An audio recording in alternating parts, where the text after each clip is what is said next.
Okay, vertical translations.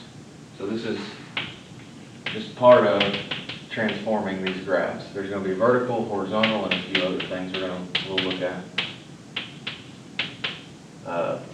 Vertical translations or transformations.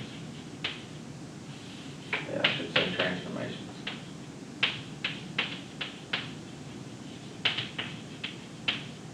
All right. So there's going to be a lot of words I'm going to write on the board, but write them down. They may not make sense right now, but they will, and they'll be helpful for you to go back and read later on also. So consider a function y equals f of x, and let k be a positive real number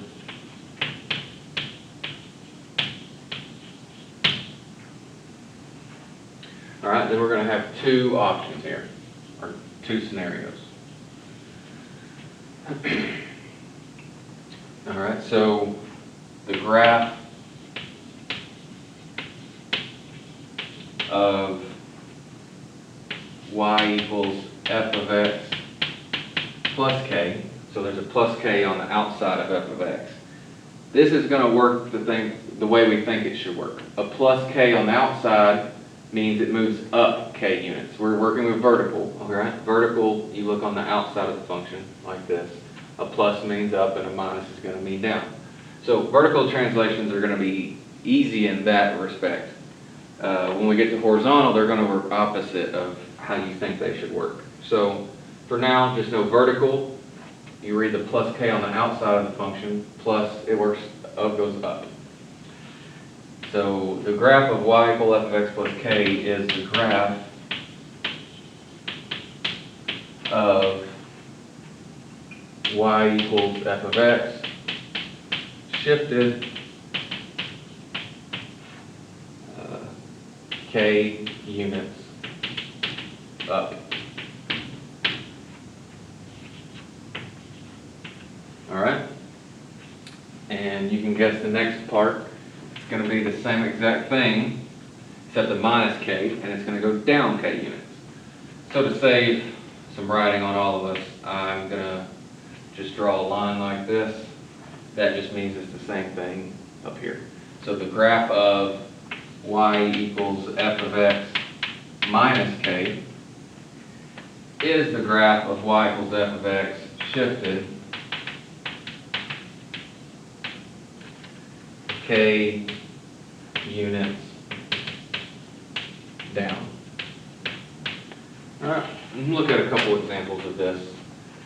Pause the video if you need to finish writing.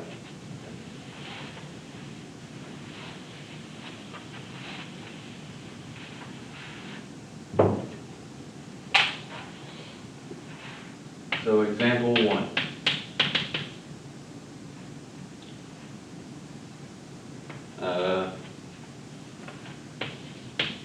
Use the parent function to transform the graph. And here's part A. So I'm going to give you a function, f of x equals x plus 4. And so what I'm going to do is I'm going to label the parent function. I'm going to say what shifts are happening, and then I'm going to graph it. So let's see here. So the parent function, what's the parent function? If I were just to ignore this 4 for a second, then I have y is equal to x. That's the identity function. So this is the identity. You don't necessarily need to remember the name. You just need to know that you just label it something. G of x is equal to x. All right? And so I'm going to graph this parent function in a minute, and then I'm going to apply the shifts to it. And as long as everything's labeled, everything will be there. So this plus 4 on the outside of the function represents up 4 units. So what that gives me, here's my x-axis, y-axis. Alright.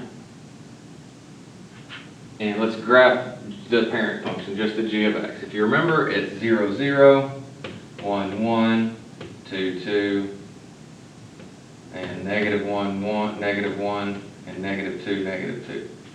Alright, and you get this. And you really only need 2 points. So this is our g of x. And the only reason I like for you to graph the parent function and label it and everything is it helps you to visualize what's going on. I'm starting with this parent function, and then to add 4 on it, I'm simply moving each of these points up 4 units. So let's start with the 0, 0. It moves up 4 units. 1, 2, 3, 4. So now it's here. And then take another point, this 1, 1. Move up 4 units. 1, 2, 3, 4. And then come over here to this negative 1 and move up 4 units. 1, 2, 3, 4. So now it gives me this line. And this is my f of x. And sorry I overwrote some of that. I'm sure that's not easy to see. All right, let's try one more. Part B. The big thing here is being able to recognize that the shift is up 4 units, being able to graph them. And knowing the parent function, it will be a big help too, because you're going to be asked questions later on that will say use the identity function or use the square root function. You don't necessarily need to write the identity here, but you're going to need to know what the square root looks like just by reading the words. Let's try this one.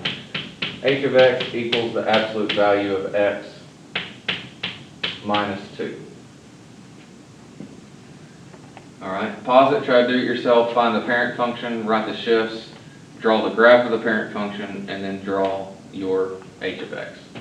Alright, so here's my graph, x-axis, y-axis. And let's label our parent function. Just name it something else. I have h for this one, so let's use m of x is equal to, if I were to take away this negative 2, my parent function is the absolute value of x. And then shift, it's a minus 2 on the outside of the function, so it's down 2 units.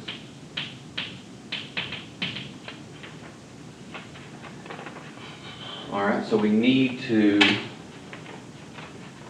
graph the parent function first. Graphing the parent function, it has 0, 0, 1, 1, and then negative 1, 1. That's all I need to graph this. I need 3 points to graph this one.